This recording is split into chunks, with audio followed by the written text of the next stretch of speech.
تو محنت کرے نا انسان, چلے پھرے خوش رہے, تو یہ زیادہ سب سے اچھا صحت بنانے کا یہ نسخہ. اور خوش رہنے کے لیے ضروری ہے کہ دنیا کی محبت ختم کرے. جس کے دل میں دنیا کی ہوس ہے وہ خوش رہنے کے علاوہ دنیا کا ہر کام کر سکتا ہے. سمجھتے ہو, جب وہ دنیا کو مسافر خانہ نہیں سمجھے گا تو پاگل ہوتا رہے گا. ابے اس کے پاس پلاٹ آ گیا, ابے اس کے پاس گاڑی آ گئی, ابے اس کا امریکہ کا ویزا لگ گیا, ہم یہاں ٹھیلے بیچ رہے ہیں, ابے یہ سیدھا سیدھا بولو بھائی بھاڑ میں جائے. جب بحریہ ٹاؤن کے مالک کا جنازہ اٹھے گا تو میرے دوست نے 2 پلاٹ لے لیے تو کون سا تیر مار دیا؟ جو اونر ہے وہ مر جائے گا. ختم بھائی, تھوڑے دنوں میں ٹماٹر بیچو, رکشا چلاؤ, لینڈ کروزر میں گھومو, یہ تھوڑے دن کے کھیل ہیں, اس کے بعد ختم. قارون جب اپنے خزانوں کے ساتھ مارکیٹ میں آیا نا, قرآن کہہ رہا ہے, قرآن نے تو مارکیٹ کا لفظ استعمال نہیں کیا, جب اپنے خزانوں کے ساتھ قارون مارکیٹ میں آیا ایک دفعہ پورے جاہو جلال کے ساتھ, پبلک نے جب اس کا پروٹوکول دیکھا اور خزانے دیکھے, اس کا لباس, جب بڑا آدمی جا رہا ہوتا ہے نا بڑی عزت دی جاتی ہے, تو بے وقوف لوگ رالے ٹپکانا شروع کرتے ہیں, یا لیت لنا مثل ما اوتی قارون. احمقوں اور بے وقوفوں نے کہا ہائے کاش ہمارے پاس بھی ایسی دولت ہوتی جیسی قارون کے پاس. کیا پروٹوکول ہے بھائی اس کا. تو قرآن کیا کہتا ہے, علم والوں نے کہا ویلکم, برباد ہو جاؤ, تمہارا ناس ہو جائے. جب انسان بہت ہی الٹی بات کرتا ہے تو آدمی کہتا ہے تیرا ناس ہو, تو برباد ہو جائے, کہ بیکار باتیں کر رہا ہے بیٹھ کے. کیا کہنے لگے, ویلکم, تباہ ہو جاؤ. یہ ویلکم نہیں ہے, کیونکہ ایک جگہ کہیں ہم عربی گرامر پڑھ رہے تھے تو پرانے زمانے میں جب متحدہ حقیقی بنی تھی نا, وہ 90s کی بات ہے, تو ایک جگہ لکھا تھا ویلکم آفاق احمد. تو ہم عربی گرامر پڑھ رہے تھے, میں اس کو پڑھ رہا ہوں ویلکم آفاق احمد. اب ویلکم کا معنی تو بددعا ہے کہ تم تباہ ہو جاؤ. تو میں حیران ہوں کہ انہوں نے اپنے قائد کو گالی کیوں دی ہوئی ہے. میں وہاں کھڑا ہوا سوچ رہا ہوں کہ اپنا قائد بھی متحدہ حقیقی بنی تھی نا, تو وہ قائد بھی مانتے ہو آفاق احمد کو, اور تم کہہ رہے ہو اور گالی بھی دے رہے ہو تم تباہ ہو جاؤ. پھر کسی نے بتایا بھائی یہ ویلکم نہیں ہے, یہ ویلکم ہے. تو پھر ایک عربی ان دنوں میں آئے ہوئے تھے, وہ کہنے لگے لی سبیلی ہی چوک کدھر ہے. لسبیلا چوک کو کہہ رہے تھے لی سبیلی ہی چوک. وہ کہہ رہے تھے یہ لی سبیلی ہی چوک کدھر ہے. تو عرب اس طرح کی غلطیاں بھی کر رہے ہوتے ہیں. تو خیر, تو قارون کے خزانوں کو دیکھ کر بے وقوف لوگ کیا کہنے لگے, یا لیت لنا, ہائے ہائے ہائے کاش ہمارے پاس بھی ایسا جاہو جلال ہو, ایسی گاڑیاں ایسی سواریاں ہوتی.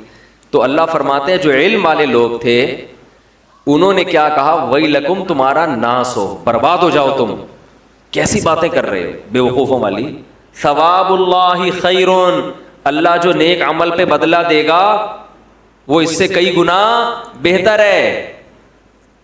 تو کبھی تمہاری رالیں کسی نیک عمل کو دیکھ کے تو ٹپکی نہیں ہے کہ وہ روزے رکھ رہا ہے, وہ صدقہ کر رہا ہے, تو رال ٹپ کے یار کتنا کما رہا ہے. یہ ٹپک کس پہ رالیں رہی ہیں, جو عیاشی کر رہا ہے. تو یہ عیاشی تو تھوڑے دنوں میں ختم ہونے والی ہے. اور قارون اب مارکیٹ سے شارٹ ہو گیا کہ نہیں ہو گیا, کہاں گیا اس کا جاؤ جلال. تو قبر بھی نہیں ملتی, قبر بھی نہیں ہے, زمین میں دھسا دیا اللہ نے, ایسا دھسایا حدیث میں آتا ہے قیامت تک دھستا ہی رہے گا. موسیٰ علیہ السلام نے اسے کہا زکات دے, اللہ نے تجھ پر احسان کیا ہے, تو جیسے اللہ نے تجھے دولت دے کے احسان کیا تو اللہ کی مخلوق پہ احسان کر, تو بھی مخلوق پہ خوب خرچ کر. تو کہنے لگا یہ میرا کمال ہے جو میں نے پیسہ کمایا ہے, مائنڈ میرا کیا تھا. آج بعض مالدار لوگ کہہ رہے ہیں نا میرا مائنڈ, میری لک ہے اور میری, او بھائی آپ کا کچھ نہیں ہے. جس کے لیے اللہ رزق کے دروازے کھولنا چاہے کھول دیتا ہے. ہم نے بڑے بڑے فنٹر دیکھے ہیں, وہ بیچارے ٹماٹر ہی بیچتے رہتے ہیں ساری زندگی, حالانکہ مائنڈ ان کا بہت ہوتا ہے. اور بڑے بڑے بے وقوف لوگ دیکھیں جن کے پاس نوٹ گننے کی فرصت نہیں ہے. تبھی امام شافعی نے کہا ہے نا, ایک شعر امام شافعی کی طرف منسوب ہے واللہ عالم, کہ اگر عقل کی بیس پر لوگوں کے پاس پیسہ آتا تو غریب تو بیچارے بھوکے مر جاتے. نہیں سوری, بے وقوف بیچارے بھوکے مر جاتے اگر عقل کی بیس پہ پیسہ ملے. تو میں اکثر اس پہ ایک واقعہ بھی سناتا ہوں, میں جلدی سنا کے آگے چلتے ہیں. ایک مالدار آدمی ہمارے حضرت یہ واقعہ سنایا کرتے تھے پرانے زمانے کا. ایک بہت مالدار آدمی تھا, غریب تھا, سوری ایک بڑا عقل مند آدمی تھا, غریب, مجھے بھی روزہ لگ رہا ہے آج نا. ایک بڑا عقل مند آدمی تھا مگر تھا کیا, غریب.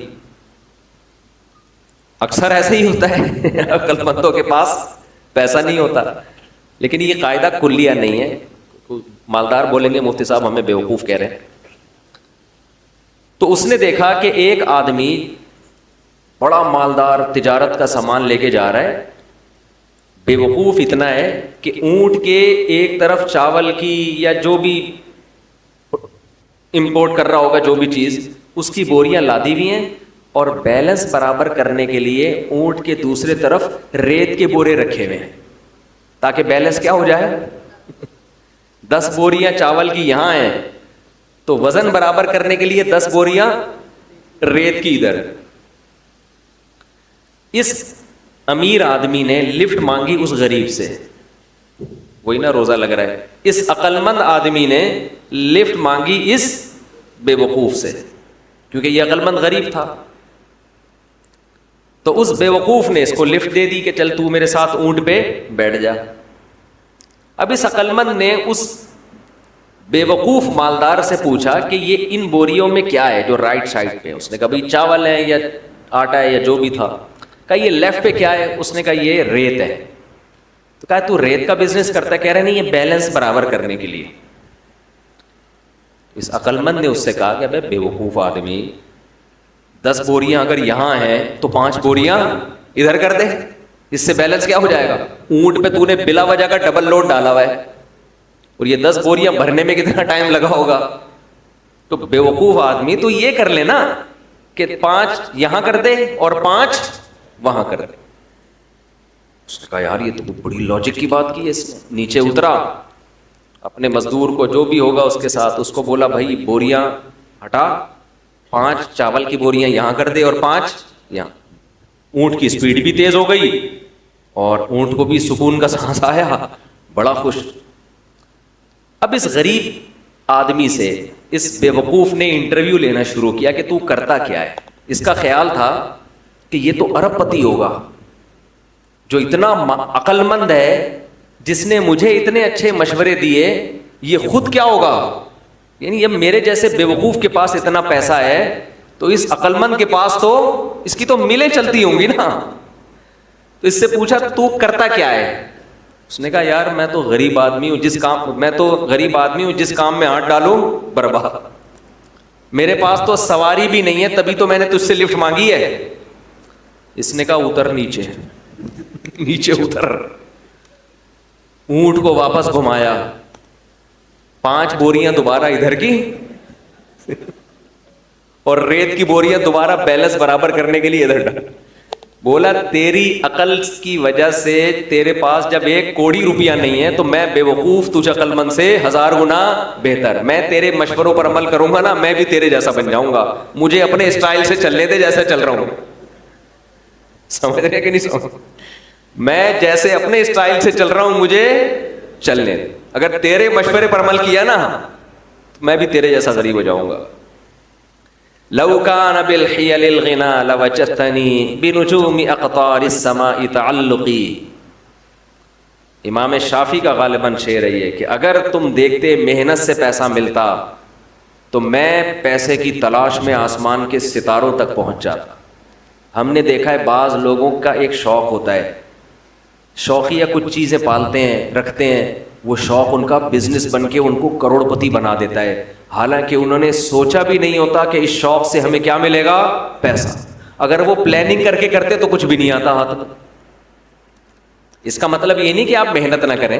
پہلے ہی ہمارے یہاں پوستی پن چل رہا ہے, اٹھتے نہیں ہیں, 12-1 بجے اٹھتے ہیں, ایک دکان پہ نہیں بیٹھتے. محنت تو کرنی ہے لیکن ملے گا اتنا جتنا اللہ نے مقدر کیا ہے. تو میں وہ عرض کر رہا تھا کہ نبی صلی اللہ علیہ وسلم نے جو مثال دی ہے نا کہ 2 چیزیں جوان ہوتی ہیں تو وہ 2 برائیوں سے مراد صرف 2 نہیں ہیں, بلکہ جو بھی بری خواہشات ہیں بڑھاپے میں کم ہونے کے بجائے بڑھتی. اسی طرح اچھی خواہشات اگر جوانی میں اچھی عادتیں ہیں تو بڑھاپے میں وہ اچھی عادتیں کم ہونے کے بجائے جوان. اگر آپ کو جوانی میں اللہ سے محبت ہے, بڑھاپے میں یہ محبت اور زیادہ بڑھ جائے گی. جوانی میں دنیا کو مسافر خانہ سمجھتے ہو، دل نہیں لگاتے، بڑھاپے میں بالکل لفٹ کرانا چھوڑ دو۔ ہم نے دونوں طرح کے بوڑھے دیکھے ہیں، سخی بھی اور کنجوس بھی۔ جو سخی ہوتے ہیں وہ بہت سخی ہوتے ہیں، کیونکہ وہ جوانی میں سخی ہوتے ہیں نا، تو یہ سخاوت بڑھاپے میں ان کی بہت زیادہ بولو بڑھ جاتی، پھر وہ جاگیروں سے دل لگانا بالکل چھوڑ دیتے ہیں، بالکل چھوڑ دیتے ہیں۔ اور جو کنجوس ہوتے ہیں نا جوانی میں، بڑھاپے میں اللہ کی پناہ آدمی کانوں کو ہاتھ لگا، نوٹ نظر نہیں آ رہے ہوتے، ایسے ایسے گن رہے ہوتے ہیں بیٹھ کے، یہ میں نے بھی اپنی آنکھوں سے دیکھا ہے، نظر نہیں آ رہا نوٹ، دیکھ رہے ہیں یار کم تو نہیں پڑ گیا، یوں یوں یوں کر کے نا چیک کر رہے ہیں کہ اس میں اصلی ہے، ابے اب تو نقلی بھی ہے تو کیا کرنا ہے؟ اب تو اگر نقلی بھی ہے تو اپنے دانت نہیں ہے کھانے کے لیے، پیٹ میں آنت نہیں ہے کھانے کے لیے، چبانے کے لیے دانت نہیں، کھانے کے لیے آنت نہیں، تو اصلی نقلی کا رہ کیا گیا؟ شوگر کے آپ مریض ہیں، مٹھائی آپ نہیں کھا سکتے، اب تو آپ کو بچے پال رہے ہیں، اللہ اللہ کرو، مصلے پہ ٹائم گزارو اور نکل لو پتلی گلی سے، اللہ زندگی دے سارے بوڑھوں کو۔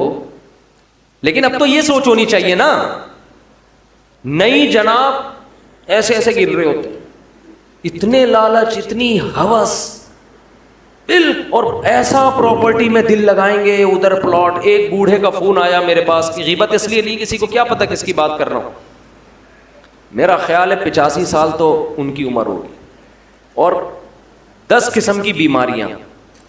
کہنے لگے، رو رہے تھے، میرے بیٹے کا کاروبار کا نقصان ہو گیا، گھر میں بڑے مسائل آ رہے ہیں، رزق کی تنگی ہے، میں بہت ٹینشن میں ہوں۔ میرا دل مجھے ترس آیا، میں ان کا مذاق نہیں اڑا رہا، مجھے ترس آیا، میں ان سے کہوں کہ حضرت آپ کی کیا رزق کی تنگی، آپ کی زندگی گزر چکی ہے، آپ نے ویسے ہی 2 پاپے صبح چائے میں ڈال کے کھانے ہیں بھائی، دوپہر دھونے والے کھچڑی کے کھانے، زندگی گزر گئی ہے، اب ان چیزوں میں کیا رکھا ہے؟ جو بیٹا جس کا کاروبار ڈوب گیا اس کو اتنی ٹینشن نہیں ہو رہی، جس نے آگے زندگی گزارنی ہے ابا کو اس سے زیادہ ٹینشن ہو رہی۔ لیکن ہم نے نیک بوڑھے بھی دیکھے ہیں، نیک بوڑھے بھی دیکھے، ہمارے نانا اللہ تعالیٰ مغفرت فرمائے، نانا نانی دونوں، میرے نانا کی بھی 99 سال ماشاءاللہ عمر تھی، نانی نے بھی بڑی عمر پائی ہے۔ جب بھی ہم ان کے پاس جاتے تھے نا تو وہ شاعری شروع کر دیتے تھے، قبر کی آخرت کی، ٹھیک ہے، گھر جسے سمجھے ہو وہ تم گھر نہیں، مجھے پورا شعر یاد نہیں ہے ان کا، یعنی بار بار کہتے تھے بیٹا جس کو تم گھر سمجھ رہے ہو یہ گھر نہیں ہے، گھر اصل کیا ہے؟ قبرستان۔ اور سخاوت ایسی، کھلا رہے کھلا رہے کھلا رہے، ہر وقت کچن میں کھانا بنتا رہتا تھا۔ مسجد کے امام بھی تھے ہمارے نانا، تو جو گلی محلے میں جا رہا ہے نا اس کو بلایا، ادھر آ بیٹھ، گھر والوں کو ٹینشن دی ہوئی تھی کھانا لے کر آؤ اس کے لیے، تو گھر والے بھی تنگ آ گئے تھے۔ تنگ آنے کا مطلب ظاہر ہے بار بار بار بار کھانا گھر میں پکتا رہے، لیکن سخاوت تو تھی نا۔ تو ایسے بھی دیکھے ہیں کہ بھائی گھر ور کچھ ان کو کوئی دلچسپی نہیں ہوتی پلاٹوں میں، جائیدادوں میں، تو یہ جوانی میں ختم کر لیا تو ہو جائے گا۔ تو میں جلدی سے بیان کو سمیٹتا ہوں، میں یہ عرض کر رہا تھا، دیکھو میرے بھائی، اگر اللہ نے آپ میں کوئی اچھی بات رکھی ہے، کسی نیکی کی توفیق دی ہے، تو اس کا بھی استحضار کرنا چاہیے۔ استحضار کا مطلب اس کے بارے میں ہمیں سوچنا چاہیے، اس کی ہم قدر کریں، اس پہ اللہ کا شکر ادا کریں۔ یہ نہ دیکھیں سب روزے رکھنے تو ہم نے رکھ لیا تو کیا ہو گیا، بھائی سب کا نہیں پتا، ہم تو نالائق ہیں یار، سب تو بہت نیک ہیں، وہ تو رکھ سکتے ہیں، ہم جیسے نالائق کو اللہ نے توفیق، میرا جو اللہ سے معاملہ ہے مجھے کیا پتا آپ کا کیا معاملہ ہے، میں تو اپنا معاملہ دیکھوں گا۔ تو ہمارے نبی اپنے آپ کو موٹیویٹ کیسے کرتے تھے؟ ذہب الظما، پیاس چلی گئی، وابتلت العروق، رگیں تر ہو گئیں، وثبت الاجر انشاء اللہ، اور اللہ نے چاہا تو اجر ہمارے اعمال میں لکھ دیا گیا، اجر لکھ دیا گیا ہے۔ تو اس سے انسان کو اگلے دن دوبارہ روزہ رکھنے کا حوصلہ ملتا ہے۔ اور گناہ میں الٹا،